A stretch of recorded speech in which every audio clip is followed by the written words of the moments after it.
Meghalaya TMC introduces Meghalaya Financial Inclusion for Women Empowerment Scheme.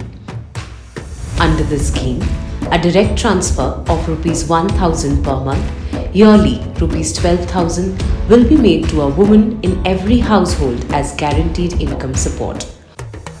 This 27th February, press on the twin flower symbol and vote for Meghalaya TMC.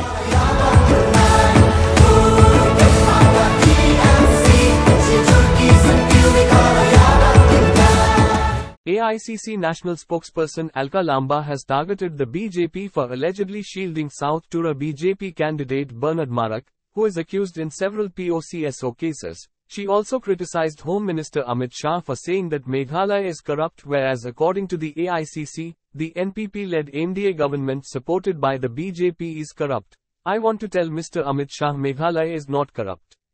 The government of Meghalaya which you are a member of is corrupt. We would like to ask Amit Shah the question which he has constantly been avoiding.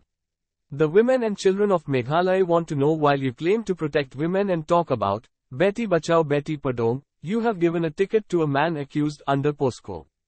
A man who has been known to run a brothel in Meghalaya and had run away to UP where he was caught and jailed. Instead of removing him from the party, you have rewarded him with a ticket to contest from the BJP. PM has to answer this. How can you claim to protect women when you bring such men who exploit women to represent the people of Meghalaya? Meghalaya की बेटियां मोदी, शाह और ईरानी से सवाल पूछ रही हैं। सवाल क्या है? सवाल ये है कि क्या ये सच है या नहीं कि ये जो चेहरा है, देखिए, भाजपा मेघालय का वाइस प्रेसिडेंट, नाम है बर्नार्ड एंड मारक, पकड़े गए थे मेघालय की बेटियों को देह व्यापार वेश्यावृत्ति में धकेलने के लिए पकड़े गए। मेघालय छोड़कर बचने के लिए उत्तर प्रदेश गए। भारतीय राष्ट्रीय कांग्रेस और सबने जब दबाव बनाया तो उत्तर प्रदेश दिल्ली से होते हुए ये सलाखों के पीछे पहुंचे। ये बेटी बचाओ है।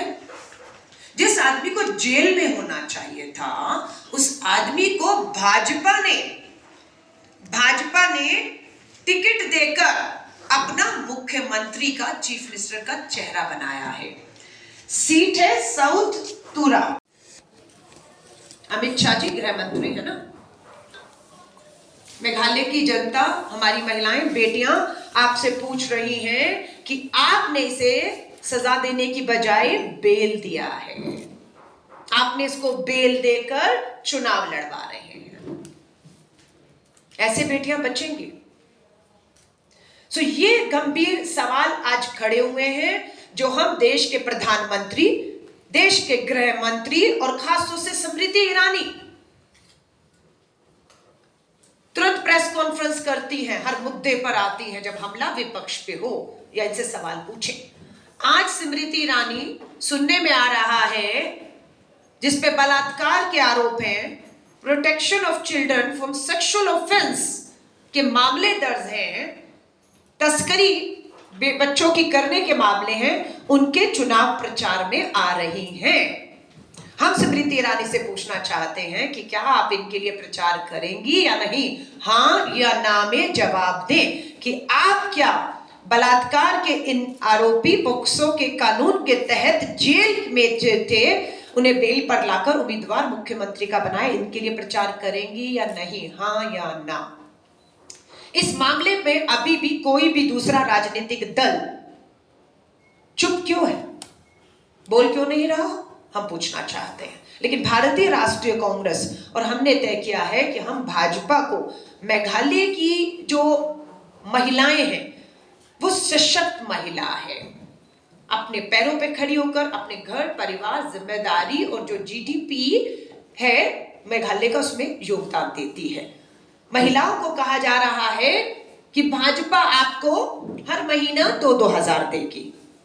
प्रधानमंत्री जी कहते हैं ये फ्री की रेवड़ियां नहीं चलेंगी। अमित शाह जी 2000 देने की बात करते हैं, प्रधानमंत्री जी दिल्ली से कहते हैं मुफ्त की रेवड़ी नहीं। क्या होगा चुनाव के बाद? अमित शाह जी कह देंगे ये तो एक जुमला था। होगा ये कि महिलाओं के हक अधिकार के नाम पर ये हुआ है।